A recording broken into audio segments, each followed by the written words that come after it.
ஆகாஷ்வாணி.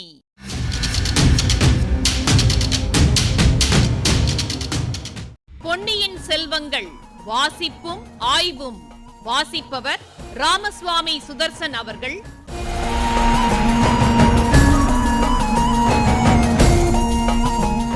மகாராஜாதிராஜ ராஜகம்பீர ராஜமார்த்தாண்ட ராஜகுலோத்துங்க ராஜகுலதிலக ஈரேழு 14 லோகத்தின் அதிபதி பாரா.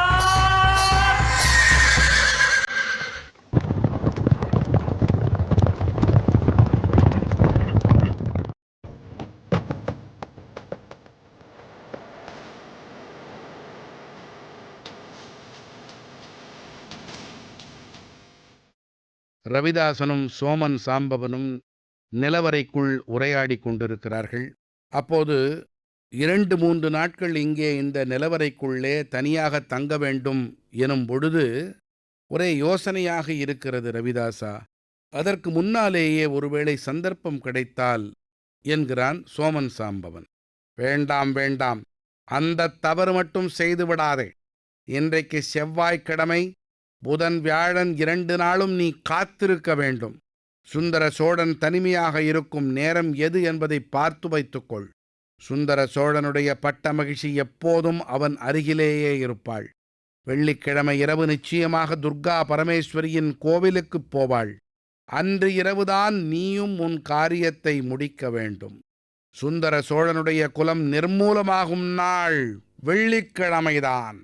முன்பின்னாக ஏதாவது நடந்தால் காரியம் கெட்டுப்போகலாம் என்றான் ரவிதாசன். இப்படி பேசிக்கொண்டே இருவரும் விரைவாக நடந்தார்கள்.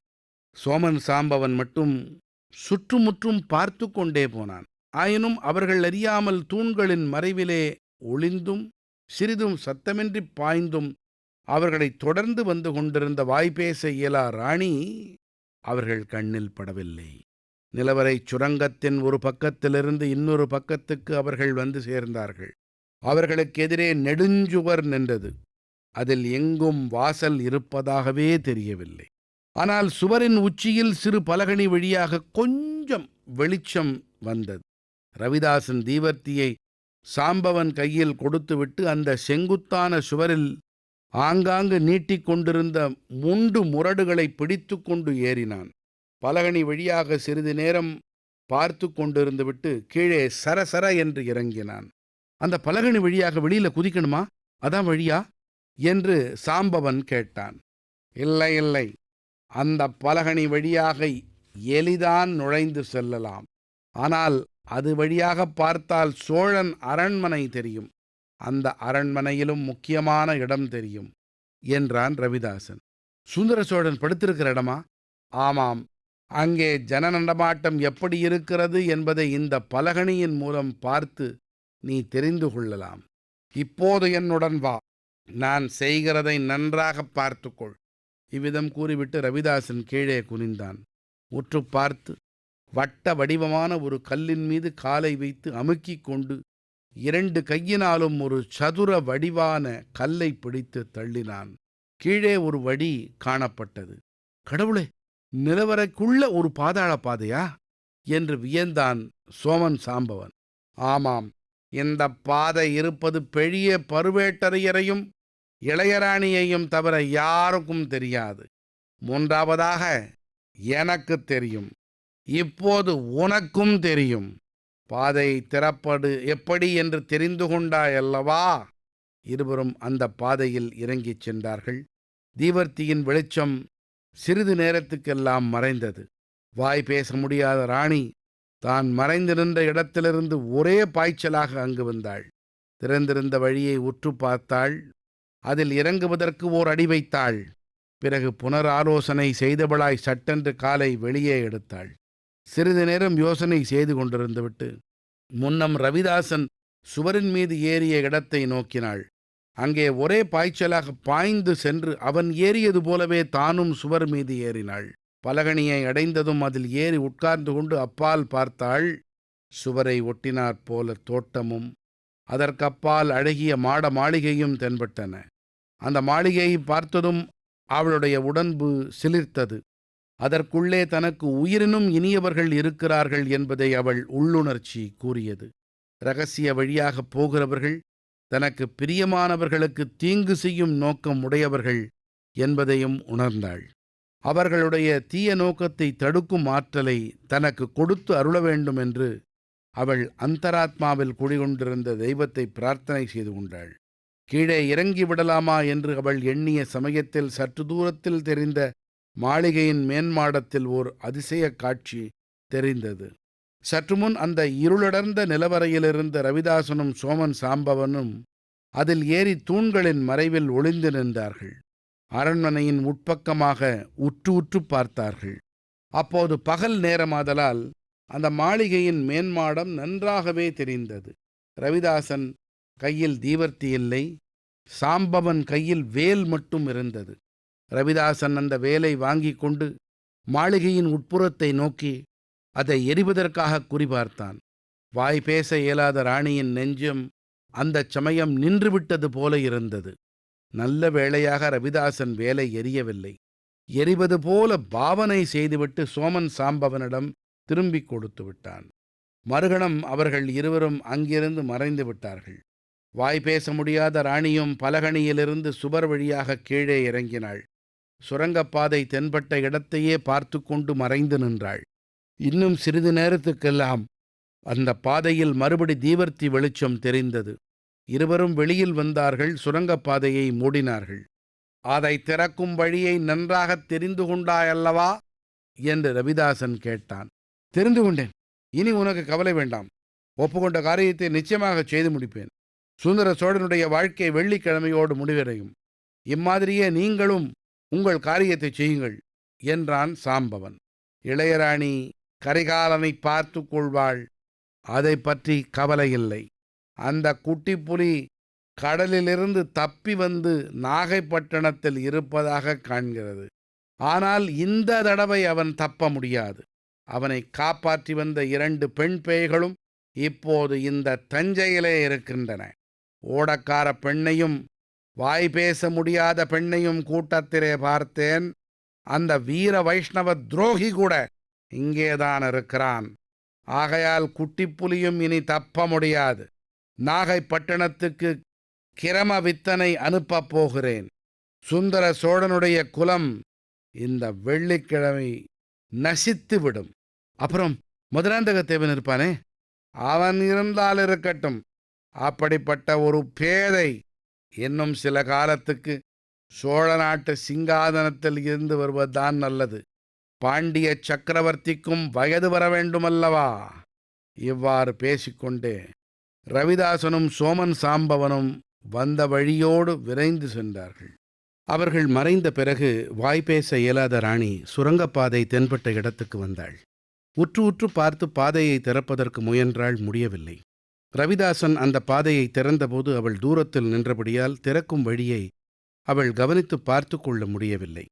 2 பேரில் ஒருவனாவது அங்கே கட்டாயம் திரும்பி வருவான் என்று அவள் மனத்தில் நிச்சயமாக பட்டிருந்தது. ஆகையால் அந்த இடத்திலேயே காத்திருக்க தீர்மானித்தாள்.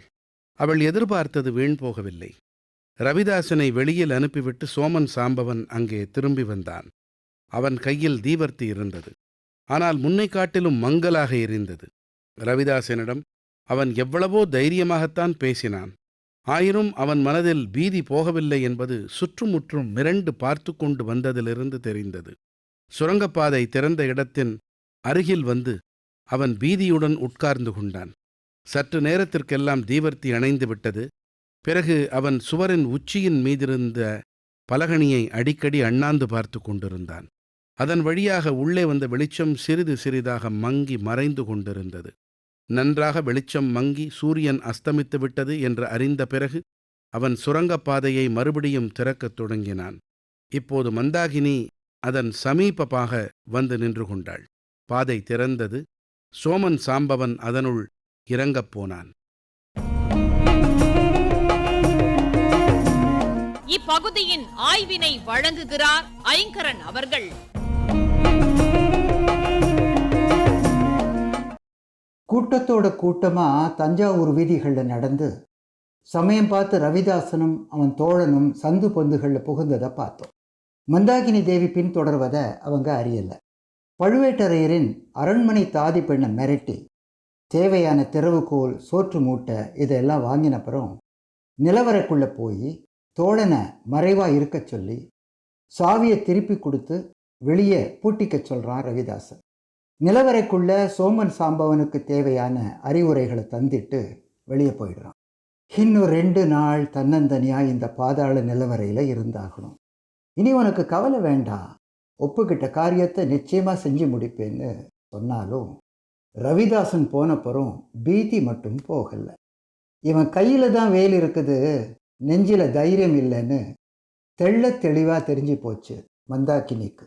நிலவரைக்குள்ள கொஞ்சமாவது காற்றும் வெளிச்சமும் வர்றதுக்காக வச்சிருக்கிற பலகணி போதும் ரவிதாசனுக்கு. சுவரில் அங்கங்கே நீட்டிக்கிட்டு இருக்கிற முண்டு முரடுகளை பிடிச்சு ஏறி தோழனுக்கு வழிகாட்டினானே, மறைஞ்சி நின்றுக்கிட்டு இருக்கிற மந்தாகினிக்கும் வசதியாக போயிட்டுது. பழைய கிணறுகளில் இறங்கி ஏற சுற்றுச்சுவரில் காலடி குழிகள் வச்சிருப்பாங்க. இருந்தாலும் கயிற்றை கட்டிக்கிட்டு தான் இறங்கி ஏறுவாங்க. இந்த நிலவரை செங்குத்து சுவரில் ரவிதாசன் ஏறி பலகணி வழியாக எட்டி பார்த்துட்டு கொஞ்சமும் சரியாமல் இறங்கினதை ஆசிரியர் வர்ணிச்ச பகுதி அபாரம்.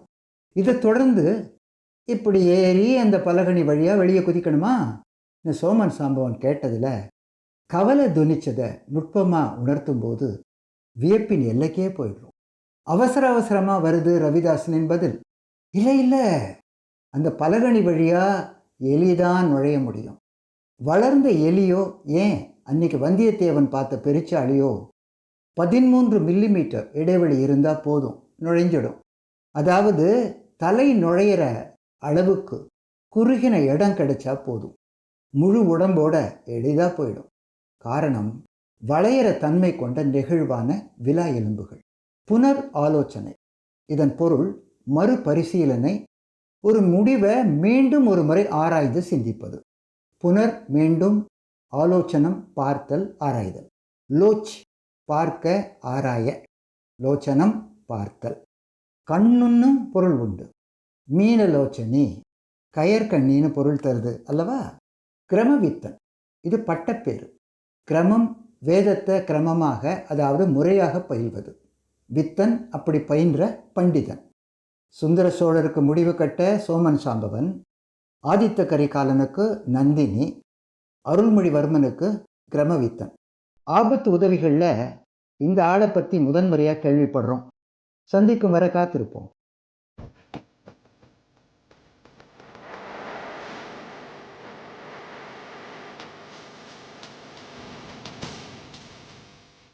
பொன்னியின் செல்வங்கள் வாசிப்பும் ஆய்வும் கேட்டீர்கள். வாசித்தவர் ராமசுவாமி சுதர்சன் அவர்கள். ஆய்வினை வழங்கியவர் ஐங்கரன் அவர்கள். படைப்பு சென்னை வானொலி நிலையம்.